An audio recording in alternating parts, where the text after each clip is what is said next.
नमस्कार, मी हर्षाली हितगुज या आपल्या खास कार्यक्रमात आपल्या सर्वांचं स्वागत। या कार्यक्रमात आपण विविध आजार त्यावरील उपचार याबद्दल चर्चा करत असतो आणि आजचा आपला विषय आहे वाढते हृदयविकार आणि जीवनशैली। आणि यावर चर्चा आणि मार्गदर्शन करण्यासाठी आपल्या स्टुडिओमध्ये आलेले आहेत डॉक्टर सोमनाथ साबळे। डॉक्टर, स्वागत आहे तुमचं। नमस्कार, धन्यवाद। डॉक्टर सोमनाथ साबळे हे MD medicine, DNB cardiology, FACC, FSCAI, FSSC असून सातारा जिल्ह्यातील पहिले इंटरव्हेन्शनल कार्डिओलॉजिस्ट आहेत। प्रतिभा हॉस्पिटल सातारा, संजीवन हॉस्पिटल सातारा व कृष्ण हॉस्पिटल कराड येथे 2011 पासून हे कार्यरत आहेत। हृदयविकाराच्या उपचारातील एंजिओग्राफी, एंजिओप्लास्टी, पेसमेकर, बलूनद्वारे झडपा उघडणे, जन्मजात हृदयातील छिद्र बुजवण्यासाठी डिव्हाइस क्लोजर्स, CRT, ICD अशा विविध उपचार पद्धतींमध्ये निष्णात आहेत। त्यांनी आजपर्यंत 25,000 पेक्षा जास्त कार्डियाक प्रोसिजर यशस्वीपणे पार पाडले आहेत। हार्ट अटॅकमध्ये वापरण्यात येणारी प्रायमरी एंजिओप्लास्टी उपचारांचे हजारो रुग्णांमध्ये प्रभावी उपचार त्यांनी केलेले आहेत। या प्रायमरी एंजिओप्लास्टीचा Satara pattern American college of कार्डिओलॉजीकडून गौरवास्पद उल्लेख देखील करण्यात आलेला आहे आणि अनेक पुरस्कारांनी यांना सन्मानित देखील करण्यात आले। यांनी एका दिवसात हातांच्या शिरेतून 39 रेडियल एंजिओग्राफीचा आगळा वेगळा विक्रम देखील केलेला आहे। चला तर विषयाला सुरुवात करूयात। तर आपण बघतो की दिवसेंदिवस हार्ट अटॅकचं प्रमाण जे आहे ते दिवसेंदिवस वाढत चाललेलं आहे। यंग एजमध्ये पण हे मोठ्या प्रमाणात दिसून येते। तर हृदयविकार म्हणजे काय आहेत आणि त्याचे प्रकार आणि त्याचं महत्त्व यापासून आपण सुरुवात करूयात। हृदयविकार म्हणजे आपल्या सर्वांना एक समज असतो की हार्ट अटॅक हा एक हृदयविकार आहे। तसं पाहिलं तर हृदयविकाराचे बरेच प्रकार आहेत की अगदी जन्मजात बाळांना काही आजार असतात की हृदयामध्ये छिद्रे असतात किंवा झडपा चिकटलेले असतात, तो एक हृदयाचा एक आजार आहे। दुसरा जरा मोठ्या मुलांमध्ये झडपांचे आजार असतात, त्याला रोमॅटिक हार्ट डिसीज असं म्हणतात, की ज्यामध्ये एखादं इन्फेक्शन घशामध्ये होतं आणि तिकडून ते सांध्याकडे जाऊन ते हृदयाकडे जातं आणि या झडपा या मुलांच्या खराब होतात। हा एक दुसरा प्रकार असतो। तिसरा जो हार्ट अटॅक ज्याच्याबद्दल आपण डिटेलमध्ये बोलणार आहोत। नंतर आहेत काही कार्डिओमायोपॅथी की ज्या हृदयाच्या स्नायूंना बाधित करतात आणि त्यामुळे हृदय असं मोठं होतं, आकारानं मोठं होतं, डायलेट होतं किंवा त्याला सूज येते। हे कार्डिओमायोपॅथी बऱ्याचदा जेनेटिक किंवा अनुवांशिक आपण म्हणतो या पद्धतीचे असू शकतात।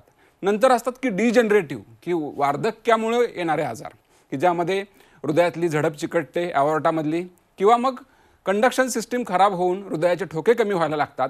तर हे वार्धक्यामुळे येणारे आजार आहेत। तर हे विविध प्रकार हृदयविकाराचे आहेत।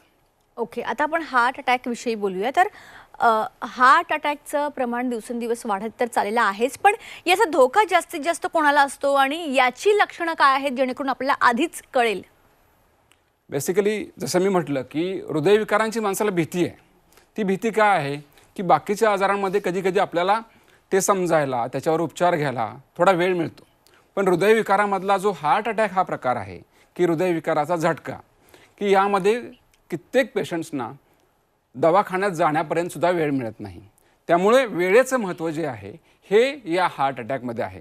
म्हणूनच सर्वात भीती ही हार्ट अटॅकची असते आणि सर्वात त्याच्याबद्दल जागरूकता असणंही गरजेचं आहे। आता तुम्ही विचारलं की हार्ट अटॅक कुणामध्ये येऊ शकतो, तर बेसिकली त्यामध्ये दोन प्रकार आहेत। एक आपल्या हातातले आहेत की जे आपण बदलू शकतो आणि काही असे आहेत की जे आपल्या हातामध्ये नाही आहेत, की वाढतं वय आहे की जे आपल्या हातामध्ये नाही, किंवा तुम्ही पुरुष आणि स्त्रीमध्ये पुरुष असाल तर पुरुषांना हा धोका जास्त आहे। ऑब्व्हियसली हा बदलू शकत नाही तुम्ही। फॅमिली हिस्ट्री म्हणजे समजा आईवडिलांना किंवा जवळच्या नाते भावा बहिणीला जर कमी वयामध्ये हार्ट अटॅक आलेला असेल तर पुढच्या पिढीमध्ये पण तो येण्याची शक्यता ही जास्त असते। मग ही फॅमिली हिस्ट्री आपण बदलू शकत नाही। तर किंवा स्त्रियांमध्ये मेनोपॉज नंतर हा धोका वाढतो, हेही आपण बदलू शकत नाही। हे झाले घटक की जे आपण बदलू शकत नाही, पण बदलता येण्यासारखे घटक आहेत की डायबिटीज हा सर्वात महत्त्वाचा आहे की ज्याला हृदयविकाराचा धोका जास्त असतो, म्हणजे मधुमेह। दुसरा आहे की उच्च रक्तदाब, हाय BP। तिसरं आहे की वाढलेलं चरबीचं प्रमाण, कोलेस्ट्रॉल, हाही आपण बदलू शकतो, हे आपण कमी करू शकतो। चौथा आहे की बैठी जीवनशैली आणि त्यामुळे येणारे स्थूलता, हे आपण व्यायाम करून कमी करू शकतो, म्हणजे वजन कमी करू शकतो, स्थूलता आपण घालवू शकतो। पाचवा आहे की व्यसनाधीनता, म्हणजे आपण म्हणतो की धूम्रपान किंवा तंबाखूजन्य पदार्थांचा वापर केल्यामुळे हार्टचा धोका हा जास्त असतो। तर हाही प्रकार असा आहे की जो आपल्या हातामध्ये आहे। आणि महत्त्वाचा आहे की मानसिक ताणतणाव, की की आपण आजकाल बघतो आहोत की प्रत्येकाला खूप स्ट्रेस आहे, प्रत्येकजण कुठल्या ना कुठल्या तणावाखाली आहे आणि या सगळ्यामुळं याचा दुष्परिणाम हा हृदयावर होऊन हार्ट अटॅकची शक्यता ही वाढते. त्यामुळे मानसिक ताणतणाव कमी करणे यानेही आपण हा धोका हृदयविकाराचा, हार्ट अटॅकचा आपण कमी करू शकतो. ओके. आता हार्ट अटॅक आल्यानंतर आपण त्यावर कोणते उपचार करणं गरजेचं आहे याविषयी थोडं सविस्तरमध्ये सांगा. आधी आपण थोडे लक्षणांबद्दल बघूया. सगळ्यांना लक्षणं माहिती आहेत की हार्ट अटॅक येतो म्हणजे काय होतं, तर छातीत दुखतं. छातीच्या मध्यभागी तीव्र वेदना होऊ शकते की जी जबड्यापासून अगदी अंबिलिकसपर्यंत, बेंबीपर्यंत कुठल्याही भागात असू शकते. कधी डाव्या हाताकडे असू शकते, पाठीच्या मधोमध असू शकते. कधी काही लोकांना हे दुखतं, काही लोकांना नुसतंच जड आलंय किंवा भरून आलंय असं वाटतं. काही लोकांना त्याबरोबर मळमळ होऊ शकते, उलटी होऊ शकते, चक्कर येऊ शकते, अंधारी येऊन ते बेशुद्ध होऊ शकतात. काही लोकांना धाप लागू शकतो. पण हे आपण हार्ट अटॅकचे असं ऐकलेले लक्षण आहेत की ही आपल्याला असं वाटतं की ही एवढी ड्रॅमॅटिक लक्षणं असतील तेव्हाच हार्ट अटॅक असेल. पण बऱ्याचशा लोकांमध्ये एवढी लक्षणं दिसतसुद्धा नाहीत की थोडंसं छातीमध्ये दुखतं. आता हे लोक कोण आहेत की ज्यांच्यामध्ये हा वेदना कमी असतात किंवा याला आपण सायलेंट हार्ट अटॅक म्हणतो. हे आहेत एकतर मधुमेही लोक की ज्यांना मधुमेह आहे, ज्यांची शुगर जास्त राहते, त्यांच्या नसांची कार्यक्षमता कमी झाल्यामुळं ती वेदना तेवढी जाणवत नाही. किंवा वयस्कर लोक की जे 70च्या पुढचे आहेत की ज्यांना कधी वेदना कमी जाणवते. किंवा कधी स्त्रियांमध्ये पण ह्या वेदना कमी जाणवतात. आणि इव्हन तरुण मुलांमध्ये बऱ्याचदा ह्या वेदना जाणवतात, पण तो त्या वेदना दुसऱ्या कुठल्या तरी फॅक्टरकडे ॲट्रिब्यूट करतो की तो काय म्हणतो, मी आज खेळलो होतो किंवा मी आज डोंगर चढलो होतो म्हणून मला जरा लचकला असेल किंवा स्नायू दुखावला असेल किंवा माझ्या खाण्यामध्ये काहीतरी बदल झाला होता म्हणून मला पित्त वाढलं असेल किंवा ॲसिडिटी झाली असेल. अशा प्रकारची लक्षणं या लोकांमध्ये दिसतात आणि त्यामुळे आपण डायव्हर्ट होण्याची शक्यता असते की आहे तर हार्ट अटॅक, पण दिसताना त्यांना तेवढी तीव्रता जाणवत नाही, त्यामुळे ते त्याला गंभीरतेने घेत नाहीत. तर ही झाली लक्षणं. आता तुम्ही विचारलं की उत्तम उपचार काय आहेत. आता हार्ट अटॅक आला म्हणजे काय, पहिल्यांदा तुम्हाला ECG काढायचं आहे. म्हणजे जर तुम्हाला वाटलं काहीतरी वेदना होते, काहीतरी वेगळं होतं आपल्याला, तर लवकरात लवकर जवळच्या दवाखान्यात जाऊन ECG काढायचं आहे. तिथं जर तो हार्ट अटॅक डायग्नोज झाला तर हार्ट सेंटरमध्ये तुम्ही गेलात, जर तिथे 2 ऑप्शन असतात. एक की काही हॉस्पिटलमध्ये हार्ट स्पेशलिस्ट अवेलेबल असतात आणि कॅथलॅब जिथे की हार्टचे उपचार केले जातात अशा पद्धतीची प्रयोगशाळा किंवा थिएटर अवेलेबल असतं. आणि दुसऱ्या ठिकाणी या गोष्टी नसतात. मग यात आपल्याला वेळ महत्त्वाचा आहे. म्हणजे आपल्याला लवकरात लवकर उपचार सुरू होणं गरजेचं आहे. समजा कार्डिओलॉजिस्ट अवेलेबल नसेल तर रक्त पातळ व्हायची इंजेक्शन जे असतात की स्ट्रेप्टोकायनेस किंवा टेनेक्टेप्लेज, रेटिप्लेज या नावाची इंजेक्शन देऊन ती गुठळी जी आहे की रक्तवाहिनी जिथं बंद पडलेली आहे ती उघडण्याचा प्रयत्न इंजेक्शनद्वारे केला जातो. पण हा झाला इनडायरेक्ट मार्ग. यातून आपल्याला कळत नाही की खरोखरच उघडली का नाही उघडली. मग अशासाठी जर तुम्हाला कॅथलॅब अवेलेबल असेल, कार्डिओलॉजिस्ट अवेलेबल असेल तर बाकी ही इंजेक्शन न देता डायरेक्टली कॅथलॅबमध्ये घेतलं जातं. एन्जिओग्राफी केली जाते. हृदयाच्या ज्या 3 रक्तवाहिन्या आहेत त्यातली कुठली रक्तवाहिनी बंद पडली ती बघितली जाते आणि मग ती उघडून त्यामध्ये स्टेंट बसवून ती पूर्ववत केली जाते. याला प्रायमरी अँजिओप्लास्टी असं म्हणतात. आणि हार्ट अटॅकमधला हा सर्वात बेस्ट असा रिझल्ट देणारा उपचार आहे. याला गोल्डन ट्रीटमेंट असंही म्हणतात. तर जर शक्य असेल, तुमच्याकडे जर कार्डियाक सेंटर असेल तर प्रायमरी अँजिओप्लास्टीचा ऑप्शन तुम्ही लगेच स्वीकारावा असं मला वाटतं. ओके. आणि जसं की डॉक्टर कार्यक्रमाच्या सुरुवातीला पण मी उल्लेख केला की तरुणांमध्ये दिवसेंदिवस हार्ट अटॅकचं प्रमाण वाढत चाललंय. म्हणजे पूर्वी असं वाटायचं की फक्त वृद्धापकाळातच अटॅक येतो, पण आजकाल आपण बघतोय 20-30च्या मध्ये जे लोक असतात त्यांना पण बऱ्याच सर्रास प्रमाणात आपण बघतोय की हार्ट अटॅकने इनफॅक्ट जीव पण जातो. तर याच्या मागचं काय कारण आहे? हां, म्हणजे आपण आता हल्ली वाचतो की 28 वर्षाच्या तरुणाला हार्ट अटॅक आला किंवा एखादा काहीतरी खेळत असताना त्याला हार्ट अटॅक आला. आणि पूर्वी आश्चर्याचे धक्के बसायचे की अरे असं कसं झालं. पण हल्ली हे एवढं सर्रास व्हायला लागले की हे आश्चर्याचे धक्के पण आता हल्ली सौम्य व्हायला लागलेत. म्हणजे काय, बेसिकली काय, एक शास्त्रज्ञ जॉर्ज ब्रे नावाचा, त्यानं म्हटलं होतं की genetics loads the gun and environments pulls the trigger. म्हणजे अनुवांशिकतेमुळे तुमची बंदूक ती भरलेली, पण एन्व्हायरमेंटल फॅक्टर्स जे आहेत त्यातले फॅक्टर्स आहेत ते कुठला तरी ट्रिगर ओढतात आणि ती गोळी सुटते. आता तरुणांमध्ये हे फॅक्टर्स कोणते आहेत? तरुणांमध्ये आपण म्हटलं की जेनेटिकली ऑलरेडी तुमची गन भरलेली आहे. पण मग कुठले फॅक्टर आहेत? एक फॅक्टर असा आहे की व्यसनाधीनता, की जर व्यसनांचा प्रादुर्भाव जास्त असेल त्यातही निकोटीन किंवा तंबाखूजन्य पदार्थ म्हणजे ते स्मोकिंग असेल किंवा तंबाखू रिलेटेड पदार्थ असतील किंवा हल्लीची तरुणाईमध्ये आपण बघतो की मावा गुटखा इव्हन ड्रग्सचं प्रमाण हे वाढत चाललेलं आहे. मग अशा फॅक्टर्समुळे हार्टच्या रक्तवाहिन्यांवर परिणाम होतो आणि ही गोळी सुटण्याची शक्यता असते. हा झाला एक पहिला फॅक्टर. दुसरा, जर तुम्हाला व्यायामाची सवय नसेल, स्थूलता असेल आणि तुम्ही अचानक काहीतरी करायला गेला, म्हणजे रक्तवाहिनीमध्ये आधी ब्लॉकेज नसतं, जसं कोलेस्ट्रॉलचं ब्लॉकेज आपल्याला वयस्कर लोकांमध्ये दिसतं तसं ते तरुणांमध्ये नसतं. पण मग तुम्ही अचानक काहीतरी करायला गेला, एक्स्ट्रीम एखादी गोष्ट करायला गेला की ज्याची तुम्हाला सवय नाही आणि त्यावेळी मग काय होतं, छोटा जरी थर असेल तर तो फाटतो, त्याला आम्ही व्हल्नरेबल प्लाक म्हणतो आणि तिथं रक्ताच्या पेशींची गुठळी जमा होते आणि ती रक्तवाहिनी बंद पाडते. म्हणजे त्याची जर आदल्या दिवशी आपण अँजिओग्राफी केली असती तर आपल्याला ब्लॉकेज नसतं सापडलं, पण तरी ह्याला दुसऱ्या दिवशी हार्ट अटॅक येतोय. म्हणजे काहीतरी सडन एक्स्ट्रीम अनएक्सपेक्टेड गोष्ट तुम्ही जर करत असाल जी तुम्हाला सवय नाही तर त्यामुळे प्रॉब्लेम होऊ शकतो. या तरुणांमध्ये झोपेचा अभाव किंवा डिहायड्रेशन, म्हणजे आम्ही बघतो की खूप सडन एखादा खेळला आहे, डिहायड्रेट झाला आहे आणि तेवढी विश्रांती घेतलेली नाही, तेवढं पाणी पिलेलं नाही, तरीसुद्धा हे व्हल्नरेबल प्लाक फुटण्याची आणि तिथं गुठळी जमा होण्याची शक्यता आम्ही बघतो आणि अशा लोकांमध्ये हार्ट अटॅक येताना दिसतं.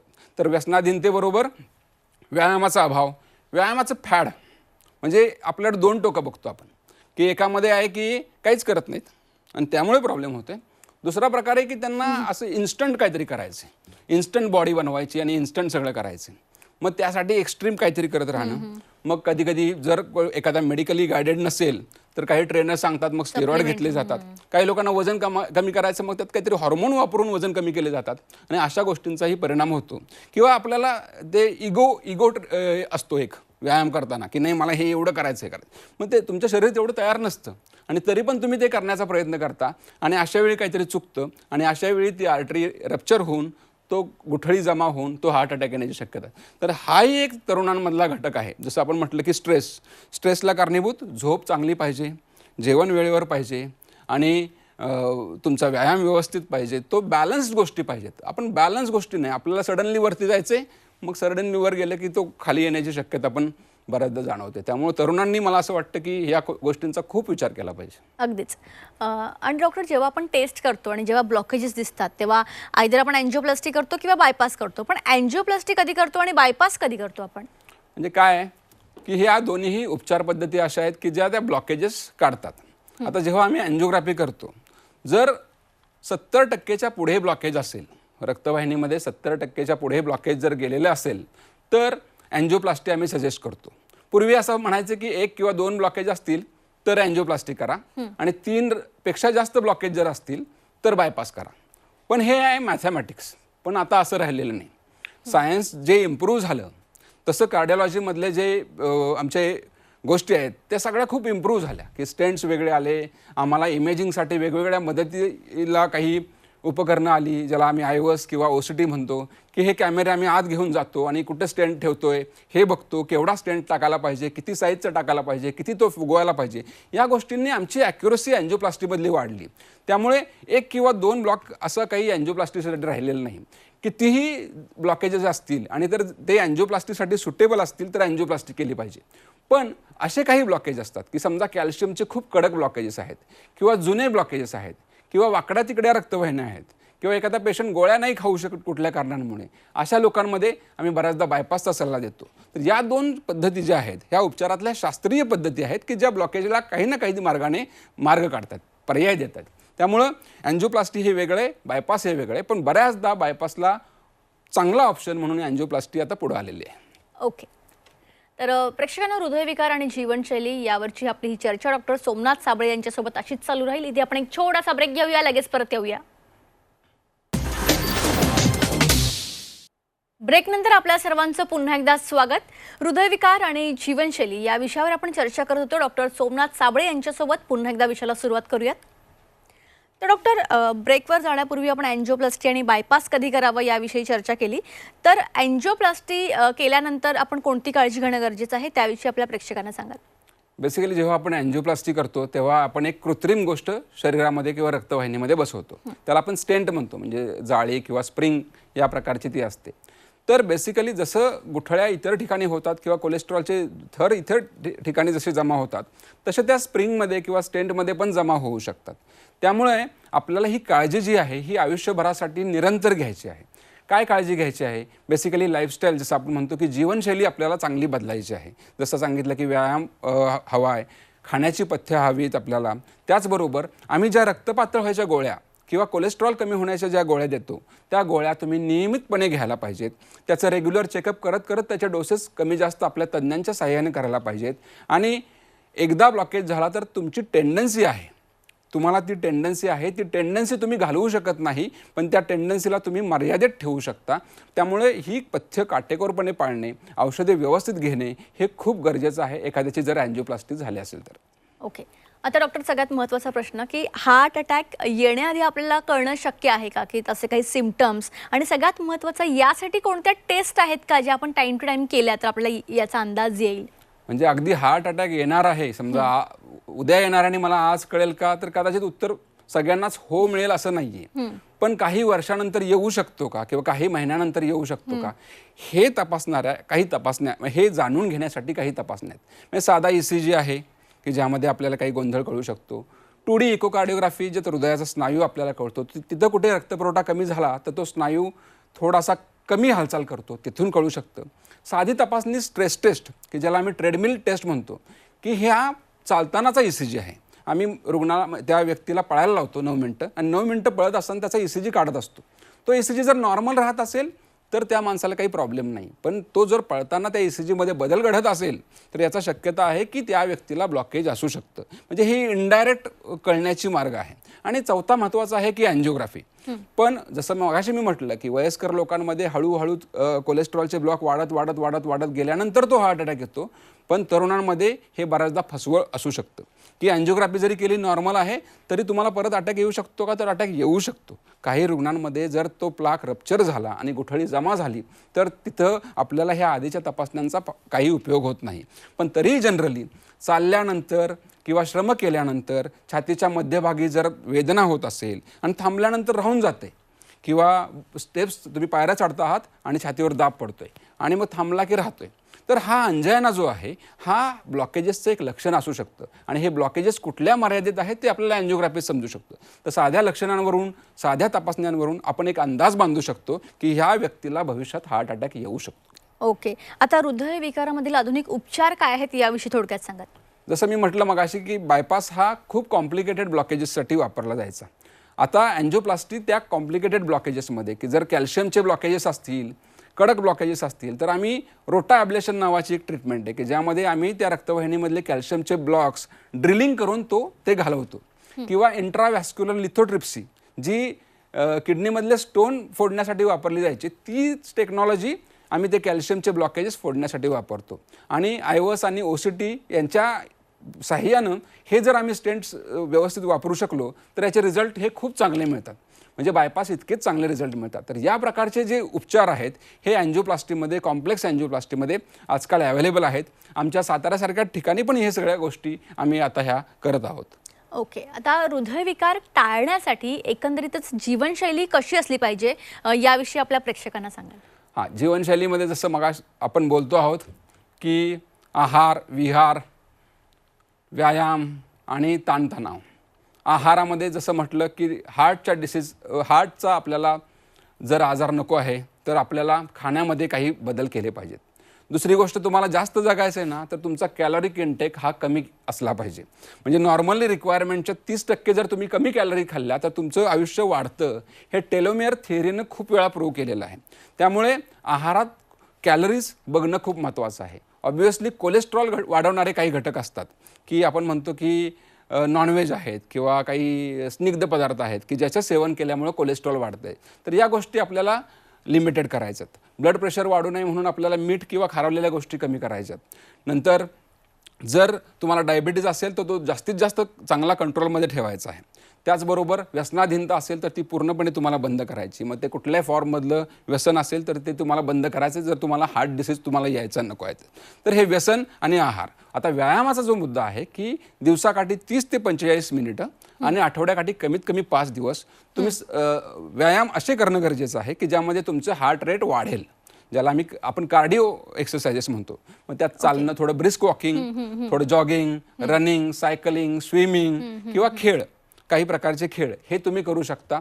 आणि या प्रकारचा व्यायामाचा अंतर्भाव केला आणि तुमच्या वजनावर जर तुम्ही लक्ष ठेवलं की आपलं वजन आदर्श वजनाच्या जवळपास यायला पाहिजे, की जे तिथपर्यंत तुम्ही आणू शकला तर हार्ट डिसीजचा धोका हा तुमचा निश्चितपणे कमी होते. आणि मानसिक ताणतणाव जो आपण परत परत फिरून येतोय की ज्यामुळे झोपेचा अभाव आहे, ज्यामुळे तुमचे हॉर्मोन्स बिघडलेत, म्हणजे पूर्वीच्या काळचे लोक सूर्योदय संध्याकाळी लवकर झोपायचे, त्याच पद्धतीनं आपल्याला आता आपलं झोप, आहार आणि ताणतणाव याचं नियंत्रण करणं खूप गरजेचं आहे असं मला वाटतं. ओके, तुम्ही या ठिकाणी याला खूप चांगलं मार्गदर्शन केलं, त्यासाठी तुमचे मनापासून धन्यवाद. धन्यवाद. तर प्रेक्षकांनो, आजचा आपला विषय होता वाढते हृदयविकार आणि त्यावरची जीवनशैली, आणि याविषयी डॉक्टर सोमनाथ साबळे यांनी खूप उत्कृष्ट असं मार्गदर्शन केलेलं आहे. एकंदरीतच स्वतःला हृदयविकारापासून लांब ठेवण्यासाठी कोणती जीवनशैली आपण फॉलो करणं गरजेचं आहे याविषयी त्यांनी सांगितलं. त्याचबरोबर बायपास, एंजिओप्लास्टी नेमकी कशी करावी, त्याची काय प्रोसेस आहे याविषयी पण त्यांनी सांगितलेलं आहे. तुम्हाला सुद्धा डॉक्टरांनी सांगितल्याप्रमाणे काही सिम्पटम्स दिसत असतील तर तुम्हाला स्क्रीनवर जे कॉन्टॅक्ट नंबर दिसत आहेत त्याद्वारे तुम्ही डॉक्टरांना कॉन्टॅक्ट करू शकता. कार्यक्रमात आता वेळ झाली इथेच थांबण्याची. ताज्या बातम्यांकरिता पाहत रहा झी 24 तास.